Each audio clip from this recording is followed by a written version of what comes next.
Hi everyone, welcome to electrical wings. मैं हूं आपका दोस्त हरेश और आज के सेशन में हम सीखने वाले हैं DOL स्टार्टर के बारे में।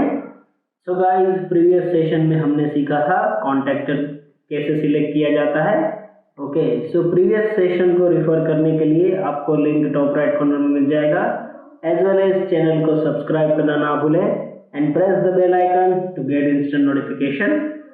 आज के सेशन में हम डायरेक्ट ऑनलाइन स्टार्टर के बारे में सीखने वाले हैं, वो कैसे काम करता है एंड उसका कंस्ट्रक्शन कैसा होता है।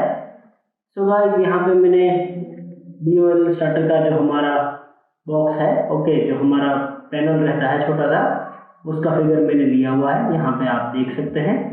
ये जो उसका बॉक्स है उसके ऊपर दो बटन रहते हैं, एक स्टार्ट का बटन एंड दूसरा स्टॉप का बटन।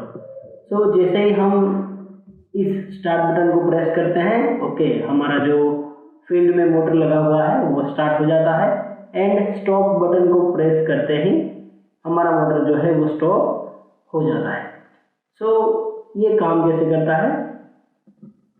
सबसे पहले DOL स्टार्टर है क्या? DOL स्टार्टर जो है वो इंडक्शन मोटर को स्टार्ट करने का एक मेथड है। इंडक्शन मोटर को हम दूसरी मेथड जो स्टार डेल्टा स्टार्टर है उसकी मदद से भी हम स्टार्ट कर सकते हैं। DOL स्टार्टर जो है वो एक मेथड है इंडक्शन मोटर को स्टार्ट करने का। इसके अंदर नॉर्मली जो है वो squirrel cage induction motor use किया जाता है। यहाँ पे आप उसका पावर सर्किट देख सकते हैं DOL स्टार्टर का। ये जो फर्स्ट पॉइंट है ये आपका सर्किट ब्रेकर। अगर आपका LT मॉड्यूल है 415 वोल्टेज का, देन उसमें SFU हो सकता है। SFU को जैसे ही हम ऑन करेंगे देन क्या होगा कि ये जो हमारा पावर कॉन्टेक्टर है उसके एक एंड के ऊपर सप्लाई अवेलेबल रहेगा एंड ये जो उसका दूसरा एंड है वहाँ पे सप्लाई अवेलेबल नहीं होगा, क्योंकि हमारा जो पावर कॉन्टेक्टर है वो ड्रॉप कंडीशन में रहेगा। एंड दूसरा जो है वो थर्मल ओवरलोड रिले इसके अंदर सीरीज में कनेक्टेड रहता है। ये जो हमारा ओवरलोड रिले है वो हमारी मोटर का प्रोटेक्शन के लिए इस्तेमाल किया जाता है। अभी ये जो हमारा मोटर है उसको स्टार्ट करने के लिए हमें क्या करना होगा कि ये जो पावर कॉन्टेक्टर है उसको पिकअप करवाना होगा। जैसे ही ये पावर कॉन्टेक्टर पिक हो जाएगा 415 वोल्टेज जो है वो हमारी मोटर को अवेलेबल हो जाएंगे एंड हमारा मोटर स्टार्ट हो जाएगा। DOL स्टार्टर में जो है हमारी मोटर को फुल वोल्टेज दिया जाता है, इसीलिए इसको डायरेक्ट ऑनलाइन स्टार्टर कहते हैं, क्योंकि इसमें आप फुल वोल्टेज अप्लाई कर रहे हैं मोटर को। दूसरा स्टार्टर जो रहता है स्टार डेल्टा स्टार्टर, उसके अंदर वोल्टेज जो है वो फुल नहीं दिया जाता है, उसको रिड्यूस करके दिया जाता है। इसमें हम फुल वोल्टेज अप्लाई कर रहे हैं मोटर में, इसलिए इसको डायरेक्ट ऑनलाइन स्टार्टर कहा जाता है। अभी आपको DOL स्टार्टर यूज करने से पहले आपको ध्यान रखना है कि अगर आपका सिस्टम का जो वोल्टेज है वो कैपेबल है वोल्टेज डीप को विथस्टैंड करने के लिए, देन आप DOL स्टार्टर इस्तेमाल कर सकते हैं। अगर आपका LT मॉड्यूल है देन LT मॉड्यूल के अंदर तो कोई इश्यू नहीं है DOL स्टार्टर के लिए। बट अगर 6.6 kV का आपका HT मॉड्यूल है, HT मोटर है, उसको अगर आप स्टार्ट करते हैं अगर आपका सिस्टम जो है वो वोल्टेज डीप को विथस्टैंड कर सकता है देन आप DOL स्टार्टर इस्तेमाल कर सकते हैं।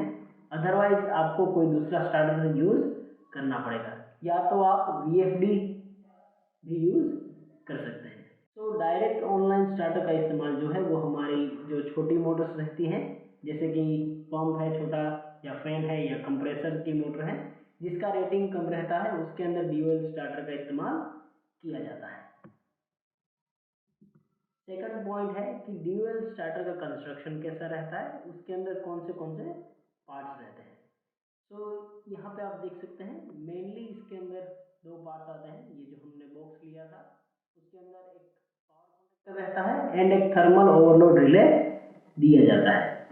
ये हो गया power circuit and control circuit के अंदर इसके अंदर दो स्विचेस आती हैं, यानी कि दो पुश बटन्स, एक स्टार्ट पुश बटन एंड दूसरा स्टॉप पुश बटन। यहाँ पे आप देख सकते हैं ये जो है हमारा पावर सर्किट है एंड ये हमारा कंट्रोल सर्किट है। जैसे ही मैं स्टार्ट बटन को पुश करूँगा तो क्या होगा कि ये जो मेरा कंट्रोल सर्किट है वो लूप क्लोज हो जाएगा एंड मेरा जो मोटर है वो स्टार्ट हो जाता है। एंड मोटर को स्टॉप करने के लिए मैं जैसे ही स्टॉप बटन को प्रेस करूँगा कंट्रोल सर्किट का लूप ब्रेक हो जाएगा एंड मोटर जो है वो स्टॉप हो जाता है। सो यहाँ पे आप देख सकते हैं इसके अंदर जो कॉन्टेक्टर का इस्तेमाल किया गया है उसके अंदर 4 नंबर ऑफ कॉन्टैक्ट्स दिए गए हैं। सो ये जो 3 हमारे कॉन्टैक्ट है वो पावर कॉन्टैक्ट है एंड ये जो 4th वन है ये हमारा ऑक्सिलरी कॉन्टैक्ट जिसको हम होल्ड ऑन कॉन्टैक्ट भी कहते हैं। सो ये होल्ड ऑन कॉन्टैक्ट क्या करता है कि जैसे ही आपने स्टार्ट बटन को एक बार प्रेस किया उसके बाद आप उसको रिलीज कर देते हैं। सो उस टाइम पे जो है ये मेरा होल्ड ऑन कॉन्टैक्ट भी पिकअप हो जाता है एंड एक बार आपने स्टार्ट बटन को प्रेस करने के बाद उसको रिलीज कर दिया उसके बाद मोटर को स्टार्ट रखने का काम जो है वो होल्ड ऑन कॉन्टैक्ट करता है। सो ड्यूअल स्टार्टर के कंस्ट्रक्शन के अंदर मेनली उसका power conductor, thermal overload relay and उसका कंट्रोल सर्किट का वायरिंग रहता है। थर्ड पॉइंट है कि ये हमारा ड्यूअल स्टार्टर वो फंक्शन कैसे करता है। सो यहाँ पे आप पावर सर्किट देख सकते हैं, ये हमारा पावर सर्किट है एंड ये हमारा कंट्रोल सर्किट दिया हुआ है। सो अभी मोटर को हमें मेनली स्टार्ट करने के लिए क्या करना है, पावर कॉन्टैक्टर को पिकअप करवाना है। जैसे ही पावर कॉन्टैक्टर पिकअप हो जाएगा फुल वोल्टेज जो है वो मोटर को अवेलेबल रहेगा एंड हमारा मोटर स्टार्ट हो जाएगा। सो पावर कॉन्टैक्टर को पिकअप कराने के लिए हमें क्या रिक्वायरमेंट रहती है। सो पावर कॉन्टैक्टर की कॉइल को हमें वोल्टेज प्रोवाइड करना पड़ता है। सो फॉर एग्जांपल अगर आपका जो पावर कॉन्टैक्टर है उसका कॉइल वोल्टेज 415 वोल्टेज है देन आप directly phase to phase voltage दे सकते हैं, अदरवाइज आप उसको सिंगल फेज वोल्टेज भी दे सकते हैं। ओके, सो यहाँ पे लाइन टू लाइन वोल्टेज दिया गया है पावर कॉन्टैक्टर को। सो जैसे ही मैं स्टार्ट बटन को प्रेस करूंगा हमारा जो पावर कॉन्टैक्टर है उसकी कॉइल को 415 वोल्टेज मिल जाएगा एंड वो मैग्नेटाइज होने के बाद कॉन्टैक्टर को पिकअप कर लेगा। सो जैसे ही हमारा पावर कॉन्टैक्टर पिकअप होगा उसके तीनों कॉन्टैक्ट पावर कॉन्टैक्ट जो है वो NO में से NC हो जाएंगे एंड फोर्थ कॉन्टैक्ट जो है वो भी NO में से NC हो जाएगा। उसी के साथ हमारा मोटर फील्ड में रन करने लगेगा। सो इस तरह से हमारा मोटर जो है वो फंक्शन करता है। सो जैसे ही आपने स्टार्ट बटन प्रेस किया उसी के साथ ये जो होल्ड ऑन कॉन्टैक्ट है वो कंटिन्यूसली पीक रहेगा एंड हमारी मोटर को कंटिन्यूसली रन करने देगा। सो ये हो गया स्टार्ट के लिए। अभी जैसे ही मैं स्टॉप बटन को प्रेस करता हूँ उस कंडीशन में क्या होगा, ये जो मेरा कंट्रोल सर्किट का जो लूप है वो ब्रेक हो जाता है। सो जैसे ही कंट्रोल सर्किट ब्रेक होता है हमारा जो कॉन्टैक्टर का कॉइल है वो डीएनर्जाइज हो जाता है एंड हमारा कॉन्टैक्टर जो है वो ड्रॉप हो जाता है। सो कॉन्टैक्टर जैसे ही ड्रॉप हो जाएगा हमारा मोटर को सप्लाई अनअवेलेबल हो जाएगा एंड मोटर स्टॉप हो जाएगा। सो स्टॉप इस तरह से होता है। अभी थर्ड पॉइंट ये है कि ये जो हमारा थर्मल ओवरलोड रिले है उसका ये जो ट्रिपिंग कॉन्टैक्ट है ये हमारी कंट्रोल सर्किट के अंदर सीरीज में आता है।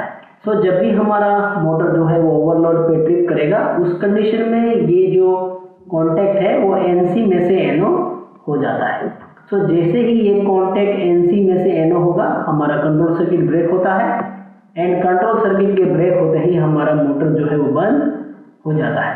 सो होल्ड ऑन कॉन्टैक्ट भी उस टाइम पे ड्रॉप हो जाता है एंड हमारा मोटर जो है वो स्टॉप हो जाता है।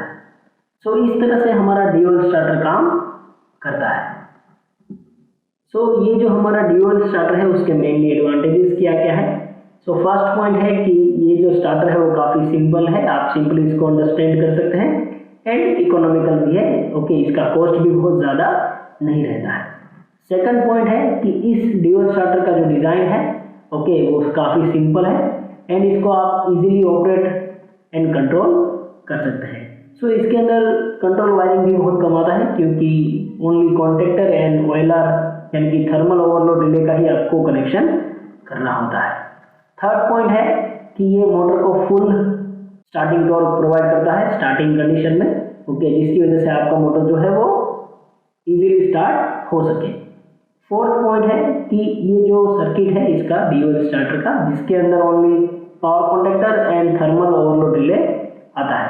सो ये इसके अंदर दो ही मेन कंपोनेंट है, देन आप इजीली उसको ट्रबल शूट कर सकते हैं कि कहाँ पे प्रॉब्लम है। या तो हमारा कॉन्टेक्टर है उसके अंदर कोई प्रॉब्लम हो सकता है, या तो हमारा थर्मल रिले है उसके अंदर कोई प्रॉब्लम हो सकता है, एंड उसका जो कंट्रोल वायरिंग है वहाँ पे कोई प्रॉब्लम हो सकता है। सो काफ़ी इजी है ड्यूअल स्टार्टर को ट्रबल शूट करना। इसको हम प्रैक्टिकल देखेंगे कि कैसे ट्रबल शूट करते हैं नेक्स्ट वीडियोज़ में।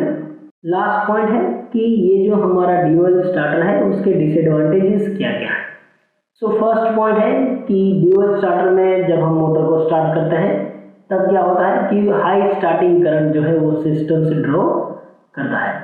सो जनरली हमारा मोटर जब स्टार्ट होता है the 5 to 8 times rated current system से ड्रॉ करता है। सो ये इसका वन ऑफ द डिसएडवांटेज है।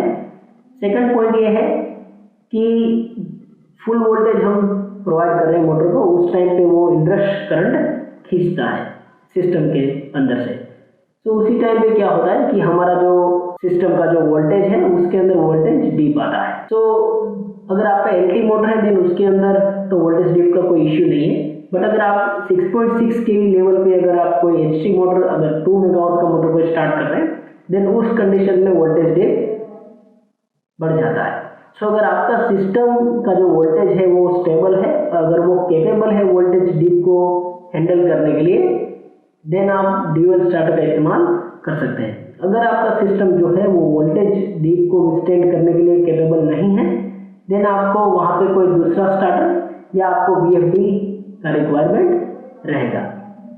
थर्ड पॉइंट है कि ड्यूअल स्टार्टर की वजह से क्या होता है कि हमारा जो मशीन है, हमारा जो मोटर है, उसका लाइफ स्पान जो है वो कम हो जाता है।